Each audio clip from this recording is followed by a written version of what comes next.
வணக்கம். நான் வசந்தி செழியன்.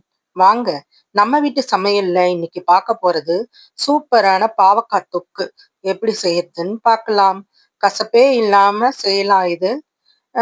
ஒரு சட்டியில எண்ணெய் விட்டு கொஞ்சம் தாராளமா ஊத்திக்கோங்க. நல்லெண்ணெய் ஊத்திருக்கேன்.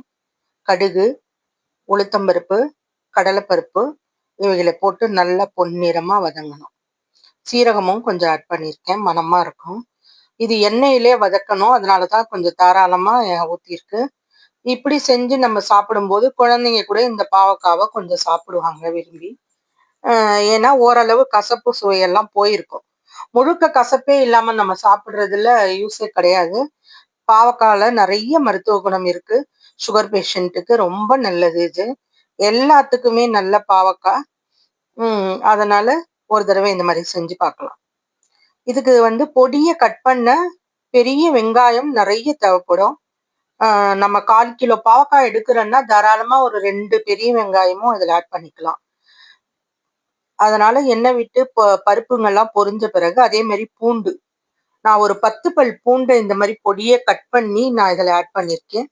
கருவேப்பிலையும் கூட ஆட் பண்ணியிருக்கேன். அதற்கப்புறம் நான் பெரிய வெங்காயமும் ஆட் பண்றேன். இது ஓரளவு கண்ணாடி பதம் வதங்கின பிறகு போதும். நம்ம கட் பண்ணி வச்சிருக்கிற தக்காளியையும் பாவக்காவையும் ஒன்னாவே ஆட் பண்ணிக்கலாம். ஏன்னா அந்த தக்காளியும் பாவக்காவும் அப்படியே எண்ணெயில வதங்கி வரும். உப்பு, தேவையான அளவு உப்பு, அதுக்கப்புறம் பெருங்காயத்தூள் ஆட் பண்ணி நல்லா பாதி வெந்து வதங்கி வரும்போது இந்த மிளகாய் பொடி இது ஆட் பண்ணி வச்சிருக்கேன். நல்லா வதங்கி அந்த பச்சை ஸ்மெல் போன பிறகு தேங்காய் துருவலும் கடைசியா ஆட் பண்ணி சாப்பிட்டு பாருங்க. சும்மா சூப்பரா இருக்கும். இந்த பாவக்காய் பொரியல் சாப்பாட்டுக்கு பிசைஞ்சே சாப்பிடலாம். செஞ்சு பார்த்துட்டு உங்க கருத்தை சொல்லுங்க. லைக் பண்ணுங்க, ஷேர் பண்ணுங்க. வசி விலாக்ஸை சப்ஸ்கிரைப் பண்ணாம பார்க்குறவங்க